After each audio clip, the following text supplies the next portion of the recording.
श्री स्वामी समर्थ. 3 वर्षांनी एकदा येणारा अधिक महिना म्हणजे भक्ती, सेवा, दान आणि नामस्मरण करण्याचा अत्यंत पवित्र काळ मानला जातो. या महिन्याला पुरुषोत्तम महिना असेही म्हटले जाते, कारण हा महिना स्वतः भगवान विष्णूंना समर्पित आहे. असे सांगितले जाते की या महिन्यात श्रद्धेने केलेले प्रत्येक शुभ कर्म अनेक पटीने म्हणजे 100 पटीने फळ देते. त्यामुळे या महिन्यात अनेक भक्त देवाला तांबूल अर्पण करतात, दीपदान करतात, जप करतात, दानधर्म करतात आणि भगवान विष्णूंची विशेष पूजा करतात. अधिक महिन्यात देवाला तांबूल अर्पण करण्याची परंपरा खूप जुनी आहे. तांबूल म्हणजे केवळ विड्याचे पान नाही, सुपारी नव्हे, तर ती देवाविषयीची कृतज्ञता व्यक्त करण्याची एक सुंदर पद्धत आहे. जसे आपण आपल्या घरी आलेल्या पाहुण्यांचा सन्मान करतो, तसेच देवाचा सन्मान करण्यासाठी तांबूल अर्पण केले जातो. तांबूल भरताना प्रथम सर्वात पहिले स्वच्छ अंघोळ करून स्वच्छ कपडे घालावे. त्यानंतर देवाची पूजा करावी.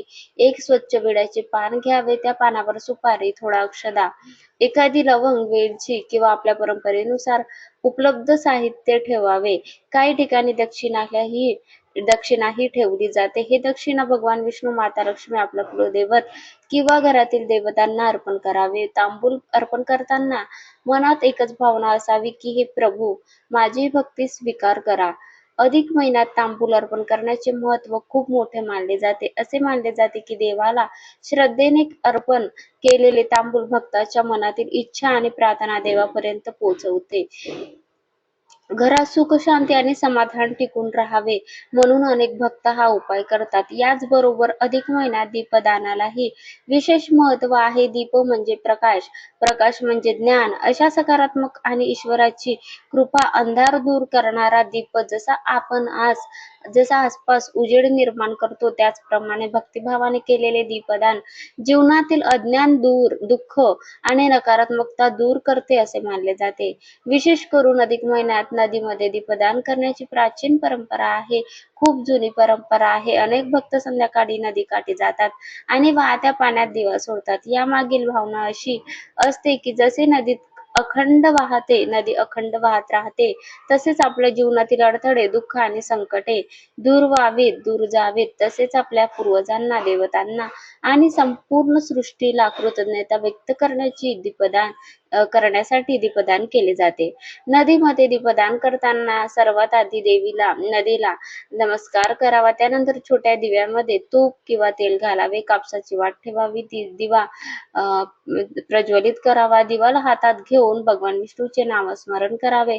ओम नमो भगवते वासुदेवाय नमः हा मंत्र म्हणावा. त्यानंतर आपल्या कुटुंबासाठी, घरासाठी, सुख शांतीसाठी आणि सर्वांच्या कल्याणासाठी प्रार्थना करावी. मग तो दिवा श्रद्धेने नदीत सोडावा.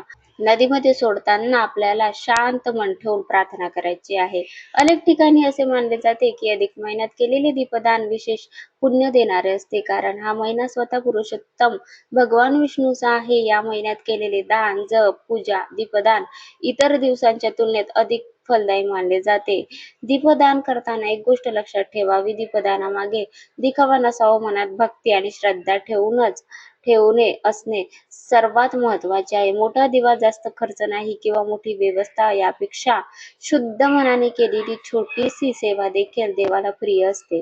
अधिक महिन्यात दीपदान सोबतच तुळशी पूजन, विष्णू सहस्त्रनाम पठण,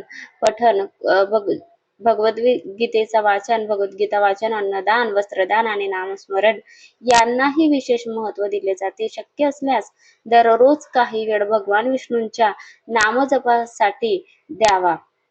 श्री विष्णवे नमः किंवा ओम भगवते वासुदेवाय नमः या मंत्राचा जप करावा. असे म्हणतात की अधिक महिना आपल्याला केवळ धार्मिक कर्म करण्यासाठी नाही, तर स्वतःमध्ये चांगले बदल घडवण्यासाठी मिळालेली एक सुवर्ण संधी आहे. या काळात मनातील राग, द्वेष, मत्सर आणि वाईट विचार दूर करून प्रेम, दया आणि सेवा आणि भक्तीचा मार्ग स्वीकारावा. म्हणूनच या पवित्र अधिक महिन्यात श्रद्धेने देवाला तांबूल अर्पण करा, नदीमध्ये दीपदान करा, भगवान विष्णूचे नामस्मरण करा आणि आपल्या जीवनात सकारात्मकतेचा प्रकाश निर्माण करा. तसंच भक्तिभावाने केलेली प्रत्येक सेवा देवापर्यंत पोहोचते आणि योग्य वेळी तिचे सुंदर फळ नक्की मिळते अशी श्रद्धा आहे. या महिन्यामध्ये आपल्या आईची ओटी भरायची असते. तसंच जावयाचा मानपान केला जातो. जावयांना विष्णू स्वरूप मानून आणि मुलीला लक्ष्मी स्वरूप मानून पूजा केली जातो. घरामध्ये त्यांचा प्रवेश करून पूजा केली जातात. त्यांचा मानपण केला जातो.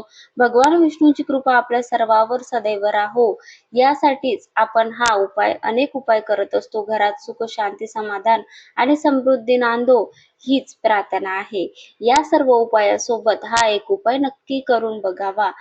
अधिक महिना हा 3 वर्षातून एकदा येणारा महिना आहे. म्हणून 3 वर्षांनी एकदा येणाऱ्या या अधिक महिन्यात देवाला तांबूल अर्पण केल्याने काय पुण्य मिळते, नदीमध्ये दीपदान का केले जाते आणि ही सेवा योग्य पद्धतीने कशी करावी, आज या आपण सर्व सेवांचे महत्त्व आणि संपूर्ण विधी अतिशय सोप्या शब्दात समजून घेतो.